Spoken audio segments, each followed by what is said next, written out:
છે એ વર્તમાનપત્રની અંદર ઝડપથી પ્રસિદ્ધ કરવામાં આવે તેમજ વયમર્યાદા જે છે એ ઉચ્ચ પ્રાથમિક સમકક્ષ કરવામાં આવે એવી લાગણી અને માગણી સાથે અહીંયા એકત્રિત થયા છીએ। સરકારને ખાસ અરજ છે કે જે શિક્ષકોની ભરતી છે ધોરણ 1 થી 5ની અંદર એ પુષ્કળ પ્રમાણમાં ખાલી છે, ત્યારે વયમર્યાદાના જે અંતિમ પડાવની અંદર જે ઉમેદવારો ઉપસ્થિત છે એ ઉમેદવારોની લાગણી અને માગણી સમજી અને ઝડપથી ભરતી કરવામાં આવે।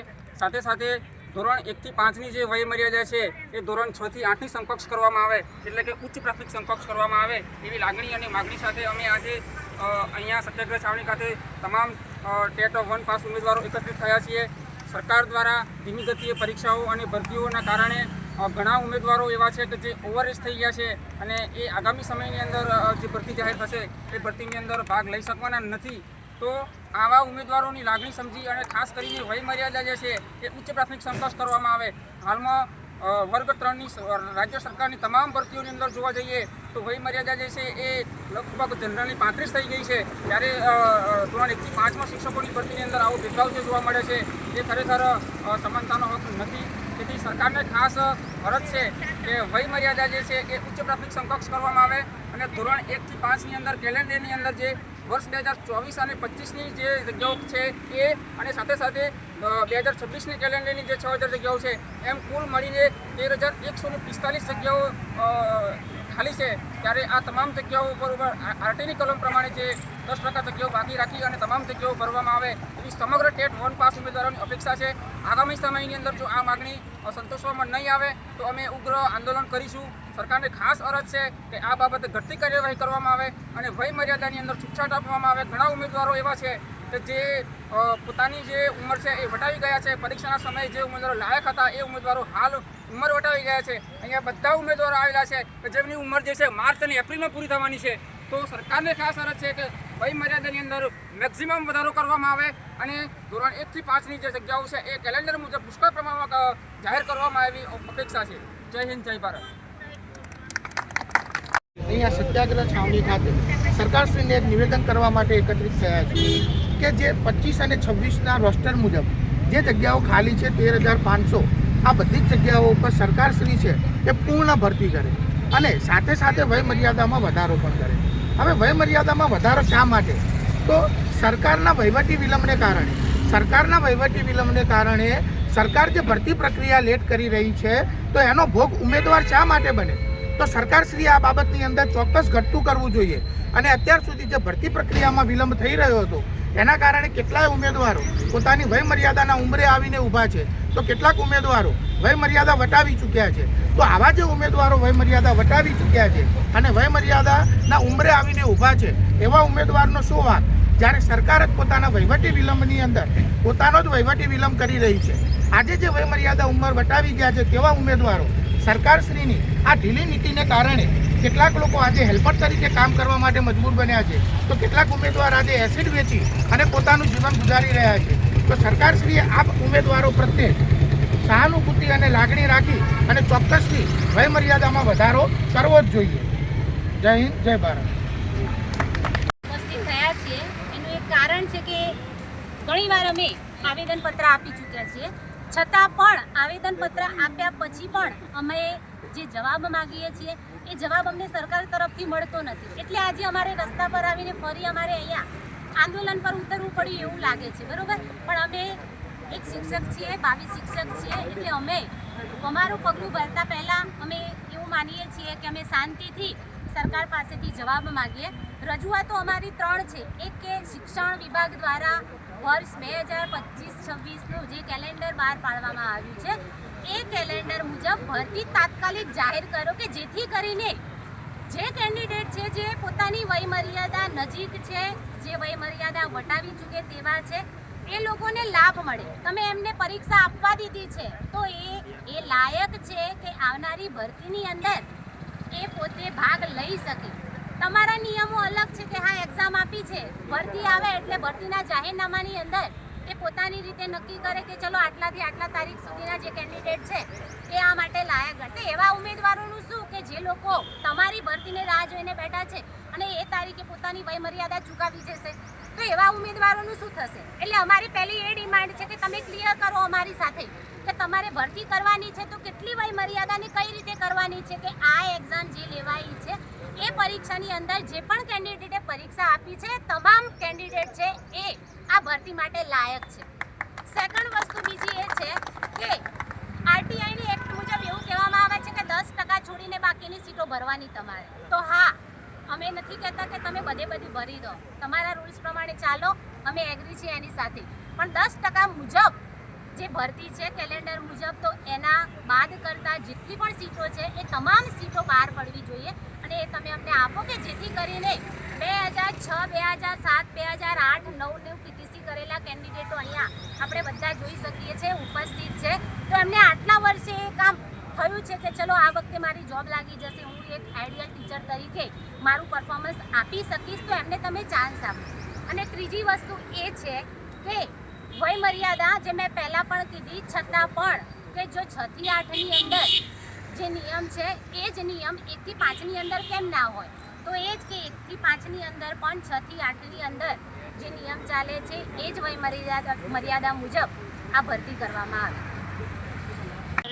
ખૂબ જ ઓછા સમયની અંદર સમય આપેલો પરત ફોર્મ ભરેલા અને એક્ઝામ આપી દીધા પછી જો ટૂંકા સમયગાળામાં પરીક્ષાઓ લઈ લેવાતી હોય તો ભરતી પણ ટૂંકા ગાળામાં થવી જોઈએ. આ પહેલો પ્રશ્ન. આ થવી જોઈએ તો આનો વિલંબ થાય છે તો એ પાછળ ચોક્કસ કોઈ કારણોસર જવાબ અમને મળ્યા નથી. માગણી માત્ર એટલી જ છે, વર્ગખંડની અંદર તમે લાખો રૂપિયાનો, કરોડો રૂપિયાનો ખર્ચો કરો, આ ભૌતિક સુવિધા સૌ શાળાઓ બનાવો, પણ એ શાળાઓની અંદર જ્યારે શિક્ષક નહીં હોય તો એ ગુજરાતનું, ભારતનું શિક્ષણ ક્યાં જશે? અને શિક્ષક હંમેશા વર્ગખંડની અંદર શોભે છે અને શિક્ષક વર્ગખંડની અંદર નહીં હોય તો બાળક કઈ રીતે ભણી શકશે? જો સરકાર સંવેદનશીલ હોય તો એની સંવેદના આજે ક્યાં ગઈ છે? આ પ્રશ્ન સરકારને પૂછવો છે. તો અમે સંવેદનશીલ છે તો શિક્ષક છે ને એ દેશનું, ભારતનું, ગુજરાતનું ભવિષ્ય છે જે આવનારી પેઢીઓને તૈયાર કરે છે. તો એ તૈયાર કરનારી પેઢીઓ સાથે અન્યાય ક્યાં થાય? શા માટે આજે વિલંબ થાય છે અને શા માટે આજે એ ચાણક્યના કુળમાં જે આવેલો એ વર્ગ આજે રોડ ઉપર આવીને આવી જાહેરાતો કરે છે? આ માટે એકઠા થવું પડે. આ ગુજરાત સરકારના શૈક્ષણિક માટે ખૂબ જ એક નિરાશાજનક બાબત છે. તમે એમ કહો છો કે હમણાં જ શિક્ષણ મંત્રીએ વાત કરી કે અરસપરસ બદલી કેમ્પ પૂરો થાય પછી અમે ભરતીની જાહેરાત કરશું. તો એ બદલી કેમ્પ તો તમારો 2 મહિના પછી પણ થાય, પણ ઉમેદવારો વય મર્યાદા વટી ગયા છે એનો જવાબદાર કોણ? કાલ સવારે આજે એ પરિસ્થિતિ અમારા ઉપર થઈ છે, આવતીકાલે એ પરિસ્થિતિ જ્યારે શિક્ષણ ક્ષેત્રની અંદર, વિધાનસભાની અંદર, સરકારની અંદર બેઠેલો દરેક વ્યક્તિના પરિવાર ઉપર આવશે ને ત્યારે એને ચોક્કસ ખબર પડશે. જ્યારે પરિસ્થિતિ બદલો, જ્યારે બીજાનું સ્થાન લો ને ત્યારે અંદરની વાસ્તવિકતા છે ને એ અનુભવ થાય. એસીના રૂમમાં બેસી લેવાથી, માત્ર વાતો સાંભળી લેવાથી સરકારને આ વસ્તુની ખબર પડવાની નથી.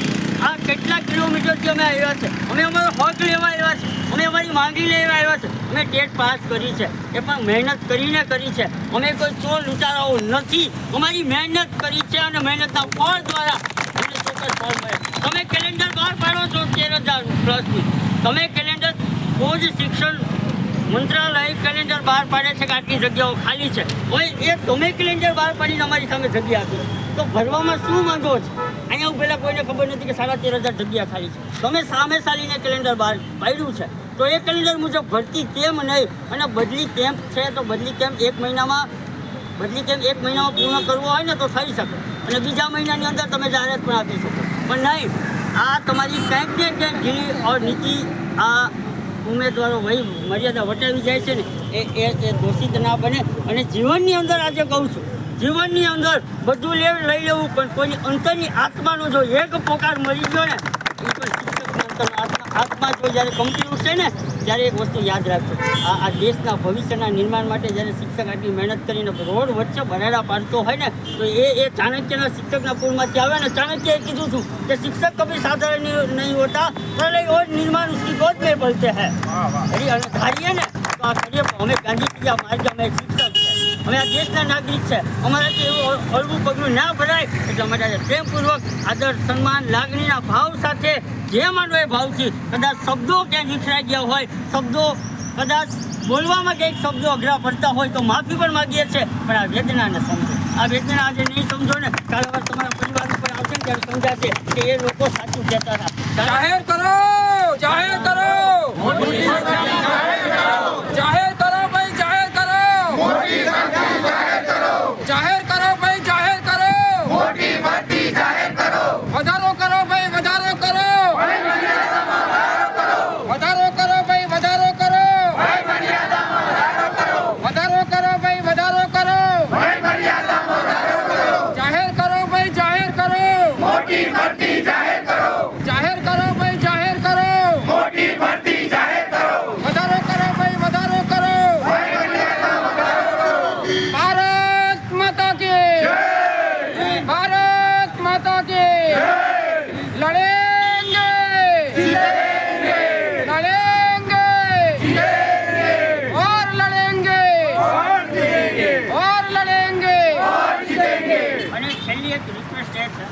કે ભલે બદલી કેમ પૂરો થાય પછી તમે ભરતી કરો છો, પણ અત્યારે ચોક્કસ આંકડો આપો.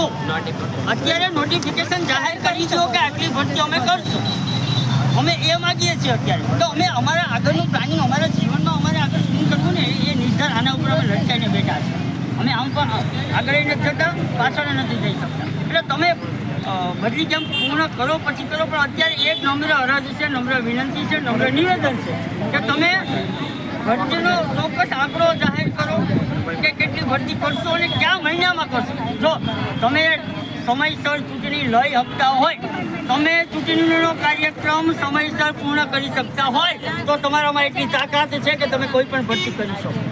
આટલી તાકાત તમારામાં છે તો ચૂંટણી સમયસર થાય તો ભરતી કેમ નથી? આ ભરતી એટલે બાળકોના ભવિષ્ય માટે છે. અમારી માંગ તો છે, અમારા ભવિષ્ય તો છે, પણ સામે બાળકોનું ભવિષ્ય પણ જોવા સરકારને, શિક્ષણ મંત્રાલયને, શિક્ષણ મંત્રીને એક નમ્ર વિનંતી, નમ્ર અરજ કે વહેલી તકે ભરતી જાહેર કરો, તાત્કાલિક ભરતી જાહેર કરો, મોટી સંખ્યામાં ભરતી જાહેર કરો, વય મર્યાદામાં વધારો કરો. આટલા શબ્દોને ખાસ એક નમ્ર વિનંતી સાથે બધા ઉમેદવારો વતી આપ સમક્ષ આ રજૂઆત નથી, અંદરની લાગણી છે, અંદર જે કંઈ છે આજે બહાર ઠાલવીને તમને કહીએ છીએ. અસ્તુ, જય હિન્દ, જય ભારત.